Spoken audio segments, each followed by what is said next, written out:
Sallallahu ala Muhammad. Atau dia akan ditanya oleh malaikat dulu atau menunggu semua umat di padang mahsyar dulu baru disoal dan diazab. Menurut pendapat ulama-ulama ahli sunnah wal jamaah, disoal itu di dalam kubur, di alam barzah. Kita akan dua kali disoal. Satu disoal di alam barzah, yang kedua disoal di akhirat. Nampak? Ada dalil? Banyak sangat dalil. Beri sedikit, insya-Allah. Hadis yang pertama tentang disoal dalam kubur.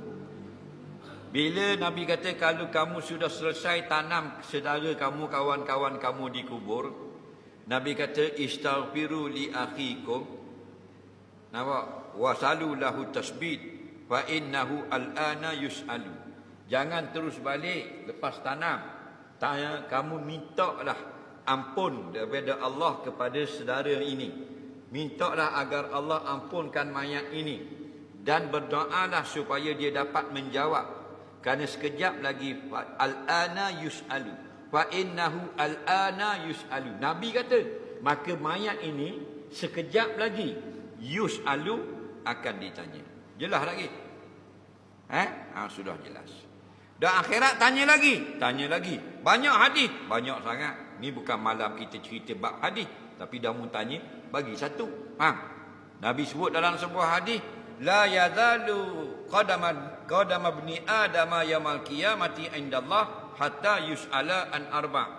Manusia yang bangun di padang mahsyar di hari kiamat nanti tidak boleh bergerak, tak boleh berganjak di hadapan Allah melainkan setelah disoal 4 soalan. Jelas lagi? Ada soalan. Cuma berita gembira bagi orang mukmin, setelah disoal maka diberilah kebaikan. Dan orang munafik dan orang kafir setelah disoal diazab. Okey? Orang beriman sebut dalam kitab-kitab hadis, antaranya kitab Sahih Ibnu Hibban yang kita sebut tadi terjemah tadi. Okey? Ada hadis bahasa orang beriman dia akan jawab Allahu Rabbi.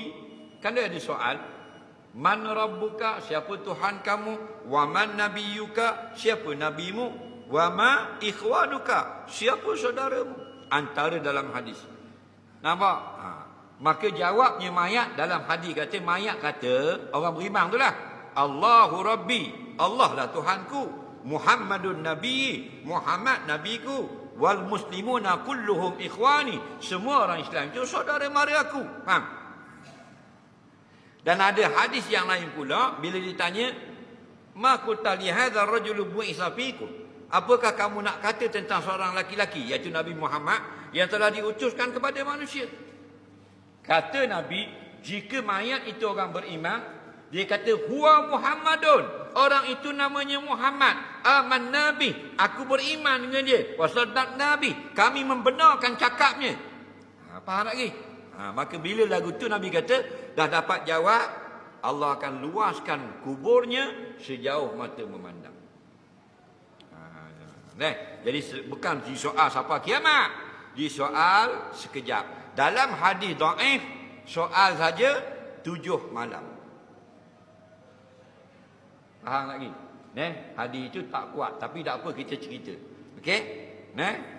Tubtanul mukmin fi kuburihim sab'a layali, akan difitnahkan orang beriman di dalam kubur mereka 7 malam. Hadis itu dhaif. Hadis dhaif tak boleh nak buat hujah, tapi nak cerita tentang akhirat boleh. Okey? Lepas tu maka diberilah kebaikan. Apa kebaikan orang beriman setelah disoal 7 hari? Setelah menjawab soalan-soalan munkar wa nakir, kebaikannya dia akan dapat raudatun min riyadil jannah, kebun-kebun syurga. Siapa yang paling mewah di alam barzah? 2 orang. Satu, orang para nabi dan para rasul. Yang kedua, orang mati syahid. Nah, kata atas dunia ni hak mewah menteri. Perdana menteri. Gitu umur. Nak sultan dan sebagainya. Nak, tu gelerang ni sini.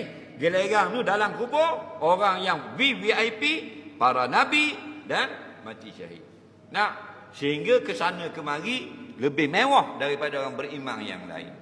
Kita hanya sekadar duduk pada riyadul jannah, yatazawaruna bainahum, ziarah menziarahi di alam barzakh. Okey? Cukup. Ada pun orang kafir disebut dalam hadis, bila ditanya tak boleh jawab, lalu disempitkan tanah kubur hingga boleh sisih tulang rusuk. Sekarang Tuhan buat tulang rusuk kita begini, supaya abdomen atau organ-organ dalaman terpelihara daripada hentakan. Ada dikurung dengan dalam tulang. Faham? Jadi tolak tulang jadi gini. Nampak? Kita nak tambah tak boleh. Nabi cerita setakat tu. Maknanya azab. Nah, dalil azab yang ada, Nabi sebut Nabi berdoa setiap kali selepas membaca tayat akhir sebelum salam. Orang tanya, ya Aisyah, Nabi baca apa sebelum salam lepas tayat akhir? Aisyah kata, lepas Nabi baca fil alami innaka hamidum majid, dia selalu baca Allahumma inni a'udzubika minal kufri wal faqri wa azabil qabri. Ya Allah, ya Tuhanku, aku minta berlindung daripada jadi papa perdana, aku minta berlindung daripada jadi kufur, aku minta berlindung daripada azab kubur. Tak? Mana azab kubur ada tak? Ada lah, lepas tu Nabi minta berlindung. Faham? Sallallahu alaihi wasallam.